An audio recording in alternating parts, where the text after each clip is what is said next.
Hey everyone, I want you to imagine being at 12,000 feet, responsible for the lives of 42 people, when the cockpit, usually a symphony of humming machinery, suddenly falls deathly silent. As a pilot, you're trained for every emergency. You've spent hundreds of hours in simulators. You've memorized the checklists. But there is a massive difference between a simulation and the moment the vibration stops and the alarm starts screaming at you in the dark. I'll never forget the cold sweat that broke across my forehead as I realized my engines weren't just struggling, they were dead. I was gliding a 20-ton piece of metal through a thunderstorm, and for the first time in my life, I wasn't the one in control. If you feel like your life is in a freefall right now, if you're navigating a storm you can't fly out of, this story is for you. Because there is a promise in the Bible that doesn't say the storm will vanish, but it promises you won't sink. I spent 15 years in the air. As a pilot, you develop a bit of a God complex. You're the one who decides when we take off, how high we go, and how we navigate the weather. I carried that same attitude into my faith. I viewed God as my co-pilot. I was the captain. He was there just in case I needed a little extra help with the landing. I thought as long as I followed the rules and kept my flight plan in order, nothing could go wrong. My life was smooth. My career was soaring. I was a man who handled things. Then came that flight over the Rockies. We hit a cell of weather that wasn't on the radar. It was a perfect storm of mechanical failure and atmospheric chaos. When that second engine flamed out, I did everything by the book. I flipped switches, I cycled the starters, I shouted into the radio. Nothing worked. In an emergency, time stretches. Every second felt like a minute. I looked out the window at the jagged, snow-capped peaks rising up to meet us. My co-pilot was frantic, running through the restart procedures, but I could see it in his eyes. We were out of options. The fear wasn't just about dying, it was the vertigo of realizing I was powerless. I had spent my life relying on my own skill, my own intellect, and my own hands, and in that cockpit, those hands were useless. I thought about my wife and my daughter. I thought about the families in the cabin behind me who had no idea we were falling. I felt a crushing weight of guilt. I had failed them. The plane was losing altitude fast, and I was running out of both options and hope.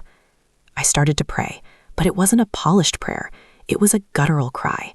God, if you're there, take the controls. I can't do this. In that moment of total surrender, a verse I hadn't thought of since Sunday school flooded my mind. Isaiah 43:2. The verse says, "When you pass through the waters, I will be with you. And when you pass through the rivers, they will not sweep over you. When you walk through the fire, you will not be burned. The flames will not set you ablaze." Notice what it doesn't say. It doesn't say, "I will keep you away from the water."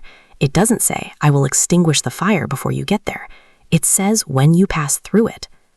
I realized that God wasn't my co-pilot. He was the air traffic controller, the designer of the atmosphere, and the master of the storm. My job wasn't to fix the plane in my own strength. My job was to trust the one who holds the laws of physics in his hands.